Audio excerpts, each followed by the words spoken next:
I just spent $250,000. True story. Let's get to it.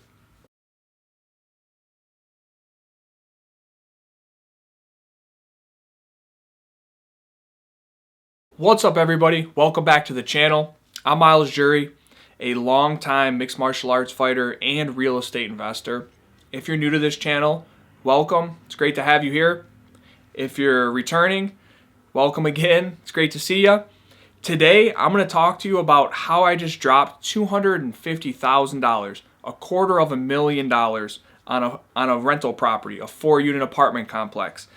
Stick around to the whole video because I'm going to tell you all the numbers, what I paid for it, what the expenses are, how much money it's going to be bringing in at the end of each month. I'm going to tell you why I purchased this property, why I love real estate, and more. Before we get into the story about $250,000, please smash that like button and subscribe. Helps out the channel a lot. Now, for the past 8 months, I've been saving my money. I've been taking my fight money, saving it, taking money from investments from my rental properties and saving it. And also miscellaneous things, been doing some teaching, some coaching, some seminars, some appearances, and I've just been saving all that. And I've managed to save up $90,000. And at the same time, I've also been looking for this past 8 months for a investment property to purchase. This investment property is an asset I've been looking for. An asset is something that puts money in your pocket every month. Check out my video on how I'm able to retire at 31 years old. I talk a lot about assets and liabilities and that, and it'll be a good video for you. At this channel, we talk a lot about business, finance, and real estate. So for the past 8 months, I've been analyzing hundreds of deals on the market. I've recently found an off-market apartment complex, 4 units, in Lansing, Michigan for sale.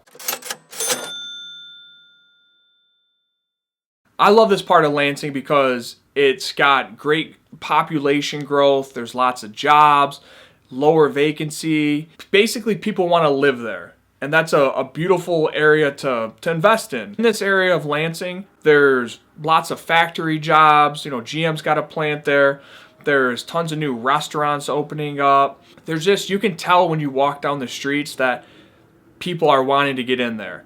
And this is an area that I've invested in heavily over years. So I'm familiar with this market. And every time we get something in this area, we don't have trouble renting it. Somebody wants to get in there, a tenant wants to live there. And that's exactly what we're looking for. So the backstory on this 4-unit. A couple of months ago, the similar 4-unit, it's the exact same 4-unit right next door to the one we bought. This 4-unit came up for sale. What happened is it came on the market and it sold within a week for $250,000 cash. The realtor that was representing and selling the property for the sellers, she basically was like, hey, I know you guys really wanted this 4-unit. It's selling already, but I think I have a lead on an identical 4-unit, and would you be interested in purchasing that? And of course, I was like, yeah, heck yeah, let's do it. This 4-unit is awesome. It's 2-bedroom, 1-bath. About 900 square foot each unit. It's got a nice basement, big parking lot.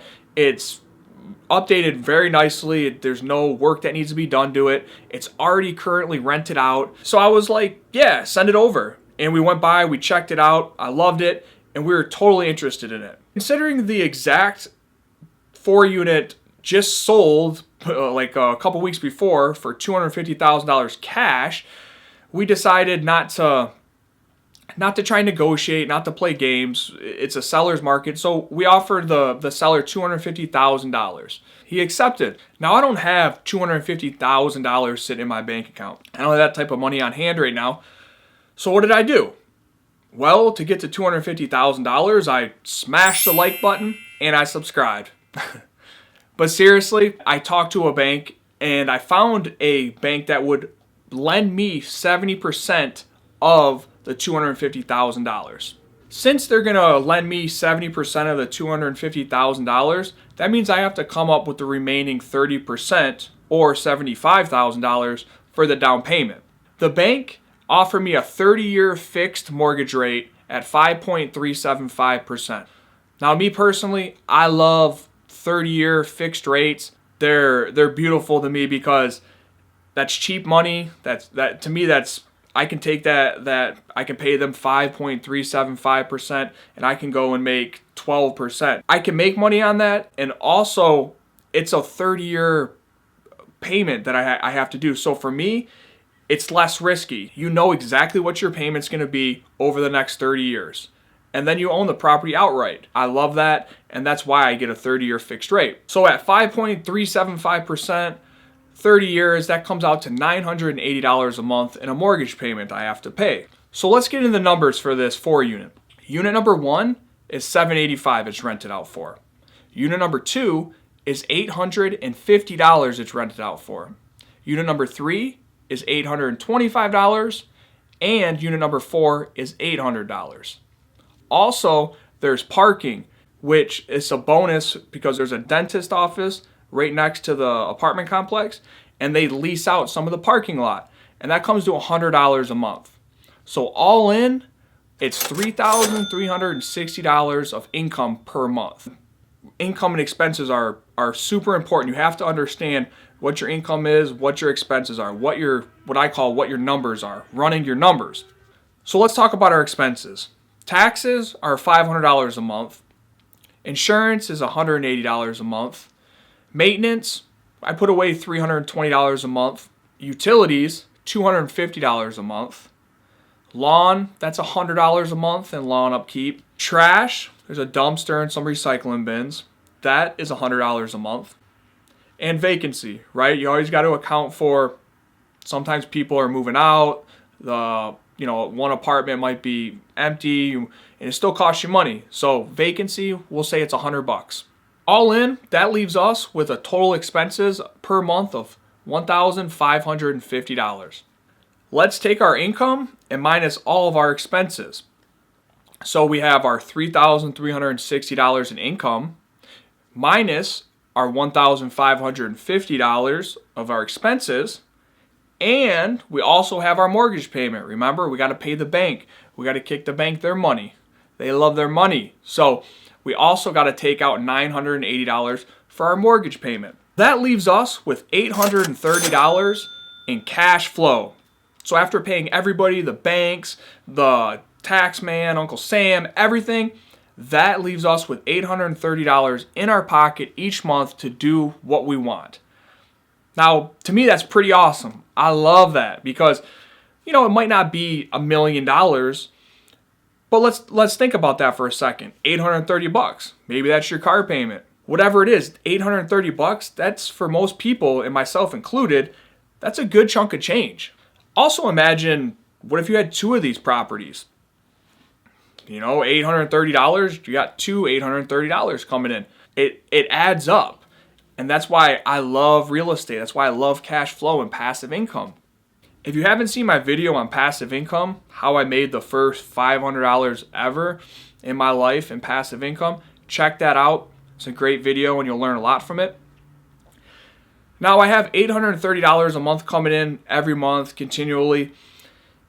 And I don't plan on selling this property. I plan on holding on to this property for 30 years, letting the tenants pay down the loan. And after 30 years, I'm going to have a property that's paid off, and my cash flow, instead of $830, it's going to go up probably double, if not more, because I don't have to pay the bank anymore. So that's the beauty of real estate. It's a long-term play, and I'll never sell this property.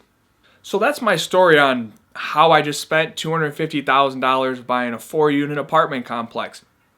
I love to have my money work hard for me, and there's no better place for it to work hard than in real estate. And this is the same process I've used over and over again. I look at real estate, it's an asset. If you run your numbers correctly, it produces you money every month. Remember, an asset puts money in your pocket every month. A liability takes money out of your pocket every month. So I just continue doing the same process over and over and over again, and I continually keep getting more and more cash flow. That, guys, is the beauty of real estate. That is money well spent, in my opinion. Don't forget to smash that like button and to drop a comment. What would you guys drop $250,000 on? Would you do real estate? Maybe it's stocks. Maybe it's a Lamborghini. I don't know. Let me know what your thoughts are. And until next time.